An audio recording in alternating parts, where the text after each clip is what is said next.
हर डूबता हुआ सूरज हमें यह संदेश देता है कि कल को वो फिर से निकलेगा और अपनी रोशनी से इस संसार को फिर से रोशन कर देगा।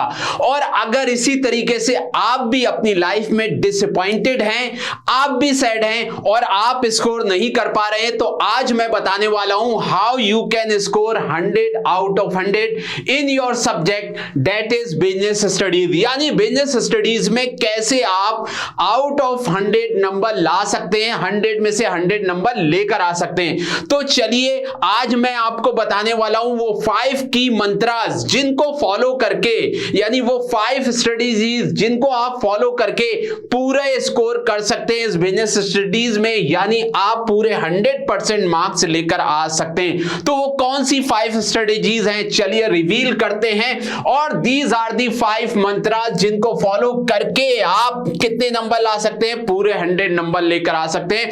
लेकिन उसके लिए आपको बस इसको समझना है और प्रॉपर एग्जीक्यूट करना है, फॉलो करना है। वो 5 मंत्रास क्या है? अगर मैं 5 मंत्रास की बात करूं तो सबसे पहला आता है इसके अंदर प्रॉपर स्टडी प्लान। यानी आपको एक प्रॉपर स्टडी प्लान बनाना पड़ेगा और प्रॉपर स्टडी प्लान क्या है वो भी मैं आपको डिटेल में बताऊंगा। इसके बाद है आपका रेक्टिफिकेशन इन अंडरस्टैंडेबल मैनर, यानी रेक्टिफिकेशन समटाइम कहते हैं कि रिक्वायर्ड है या नहीं है, उसके बारे में मैं आपको बताऊंगा। Presentation is also very very important. इसके अलावा command over speed and lastly understandable hand writing. तो दीज आर दी 5 की एरियाज या 5 मंत्रा जिनको फॉलो करके आप बिजनेस स्टडीज में 100 मार्क्स स्कोर कर सकते हैं। तो चलिए शुरू करते हैं और समझते हैं डिटेल।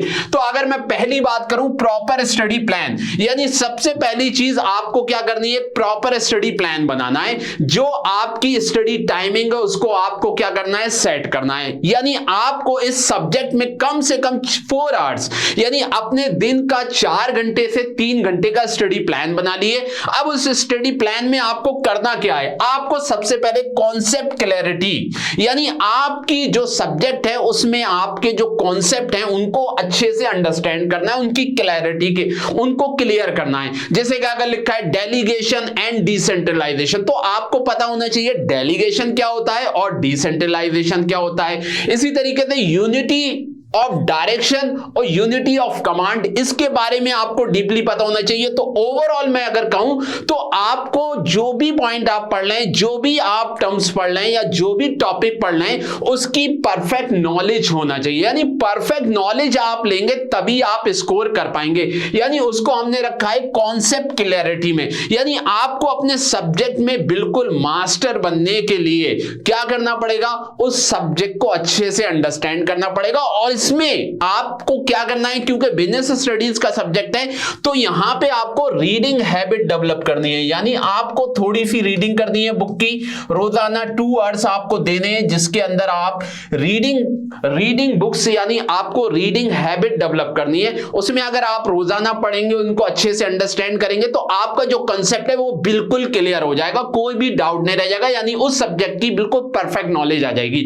अब ये परफेक्ट नॉलेज के लिए बहुत सारी सप्लीमेंट्री चीजें वो कैसे होंगी, इसके लिए आपको क्या करना है, सेल्फ मेड नोट, यानी अपने हाथ के बनाए हुए नोट्स यूज कर सकते हैं। यानी आप अगर हमारे इजीली चैनल को फॉलो कर रहे हैं और हमारी रेगुलर क्लासेस ले रहे हैं शिखर बैच की, तो आप वहां पे जो हमारे मेंटोर पढ़ा रहे हैं उसके साथ साथ आप क्या करिए, आप सिर्फ अपने सेल्फ मेड नोट्स बनाइए, क्योंकि अपने जो औजार होते हैं वो ज्यादा काम आते हैं बच्चों। तो इसलिए अपने सेल्फ मेड नोट जो होंगे वो आपकी एग्जाम में सबसे ज्यादा हेल्प करने वाले।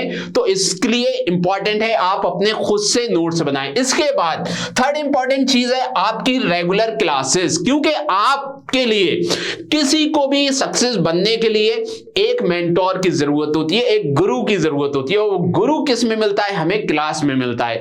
यानी आप जो क्लास फॉलो कर रहे हैं आपको रेगुलर होना है, पंक्चुअल होना है, कंसिस्टेंट होना है उसकी क्लास में। अगर आप इजिली प्लेटफॉर्म पे, आई रिक्वेस्ट यू ऑल कि आप हमारे प्लेटफॉर्म पे जहां पे हम लेकर आते हैं 3 डे क्लासेस, वहां पे अगर आप रेगुलर हो गए तो मैं आपको श्योरिटी दे रहा हूं कि आपको पक्के 100 नंबर मिल जाएंगे। यानी आपको रेगुलर क्लासेस अटेंड करनी है, रेगुलर होना है अपनी क्लास में, पंक्चुअल होना है, कंसिस्टेंट होना है, यानी punctuality is very very important.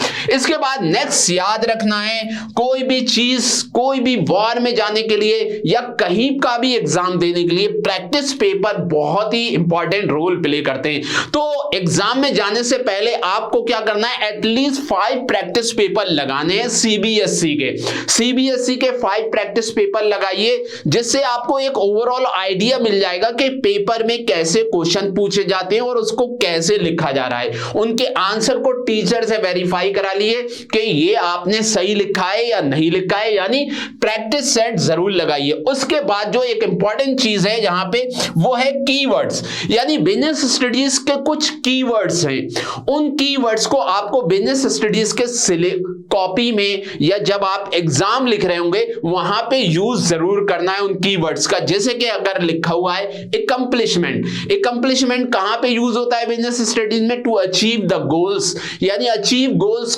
करने के लिए। तो इसी तरीके से जो वहां की कॉमन टर्मिनोलॉजी है, एकम्प्लिश गोल जैसे मैंने बताया, तो उसको गोल्स को एकम्प्लिश करने के लिए लाइकवाइज जो भी आपकी प्रॉपर टर्मिनोलॉजी है उस सब्जेक्ट की, जो भी वहां की प्रॉपर वोकैब है, वो अपने बिजनेस स्टडीज में यूज करना है। तो these are the 5 basic element under your proper study plan, यानी इस प्रॉपर स्टडी प्लान में आप इन 5 चीजों का ध्यान रखेंगे और अपार्ट फ्रॉम दैट एक टाइम मैनेजमेंट को फॉलो करेंगे। यानी आप क्या करेंगे, अगर 3 आवर्स का स्टडी प्लान बना रहे हैं बिजनेस स्टडीज के लिए, तो आप 2 आवर्स रात में दीजिए, 2 घंटे रात में पढ़िए और 1 घंटा मॉर्निंग में जरूर पढ़िए। और उसमें क्या होगा, आपकी जो आपने रात में मेहनत की होगी वो आपके दिमाग में रिटेन हो जाएगा।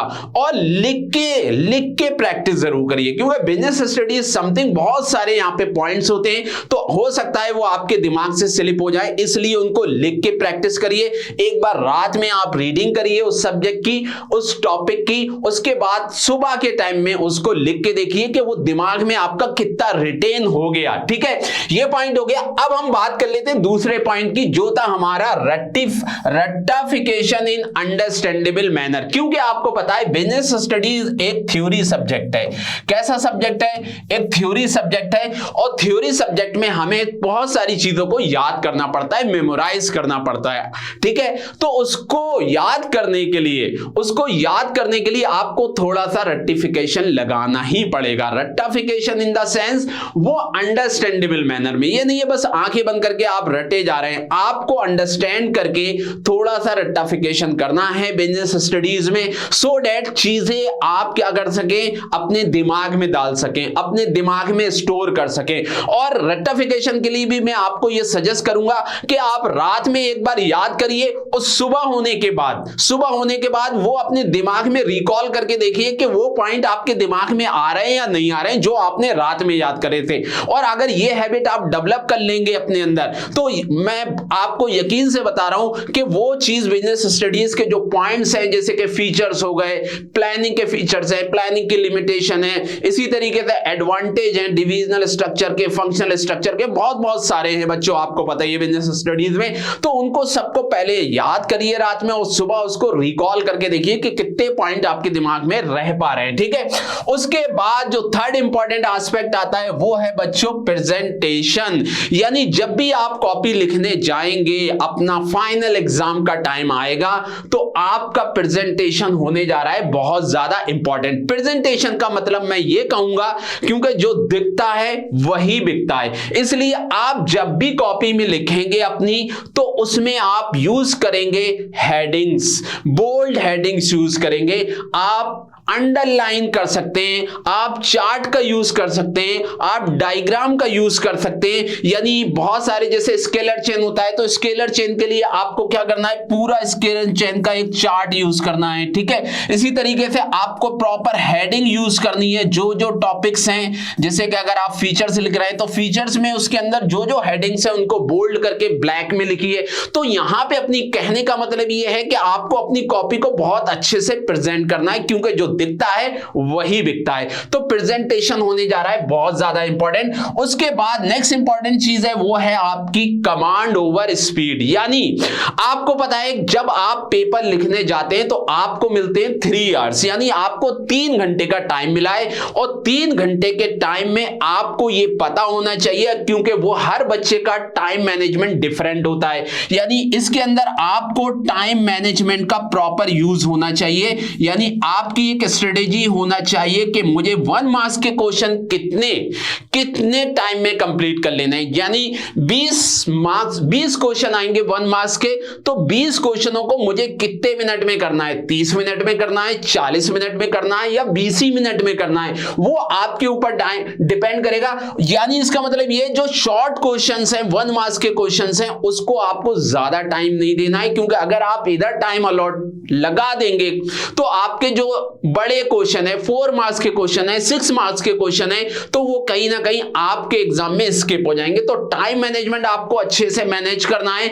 जो छोटे क्वेश्चन है उसको कम टाइम देना है, बड़े क्वेश्चन है तो 15 से 20 मिनट, सो दैट आप एक अलॉटेड टाइम यानी 3 आवर्स में पूरा क्वेश्चन पेपर को अच्छे से सॉल्व कर सकें। यानी टाइम मैनेजमेंट कमांड होना चाहिए हर क्वेश्चन के लिए आपकी स्पीड क्या होगी, इस कमांड ओवर स्पीड, यानी हर क्वेश्चन के लिए आपको पता होना चाहिए कितना टाइम देना है, सो दैट हर क्वेश्चन बिल्कुल आराम से कर दें और 15 मिनट आपके पास बच जाए, वहां पे आप अच्छे से उसको रिवाइज भी कर पाए। यानी बिल्कुल रिलैक्स होके आपको कमांड ओवर स्पीड अचीव करनी है। और वो कैसे आएगी, वो आएगी सिर्फ प्रैक्टिस से। तो आप जब लिखने की प्रैक्टिस करेंगे, राइटिंग की प्रैक्टिस करेंगे, जितने भी आप प्रैक्टिस पेपर लगाएंगे तो अच्छे से आपकी प्रैक्टिस हो जाएगी और ऑब्वियसली आपकी जो है कमांड आ जाएगी। यानी कमांड आ जाएगी किस पे, क्वेश्चन लिखने की स्पीड पे। ठीक है, इसके बाद लास्ट चीज है बच्चों वो है understandable hand writing.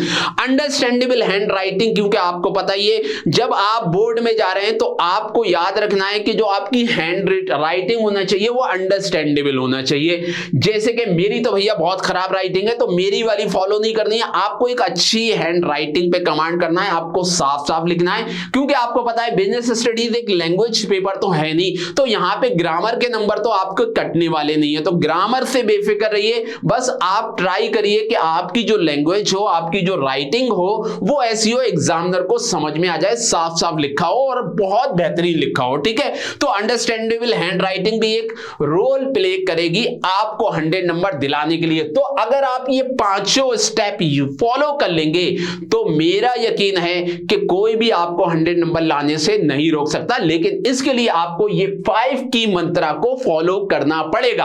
Apart from that अगर मैं इसके बाद बात करूं, और एक गोल्डन रूल आपके लिए, यानी आपके लिए गोल्डन रूल क्या है, गोल्डन रूल है बच्चों कि make the examiner happy by writing what he want. यानी एग्जामिनर को ऐसे कोशिश करिए लिखने की कि एग्जामिनर को हैप्पी करने की कोशिश कर रहे हैं। यानी एग्जामिनर जब आपका हैप्पी हो जाएगा तो you will make very happy by giving marks you want. यानी एग्जामिनर भी फिर आपको हैप्पी कर देगा वो नंबर देके जो आप चाहते हैं, यानी 100 आउट ऑफ 100। यानी आउट ऑफ 100 के लिए आपको बस क्या करना है, एग्जामिनर को हैप्पी करना है और एग्जामिनर भी आपको हैप्पी कर देगा जब वो आपको फुल मार्क्स दे देगा। आई एम श्योर कि आपको ये फंडा समझ में आ गया होगा कि कैसे आपको 100 स्कोर करना है।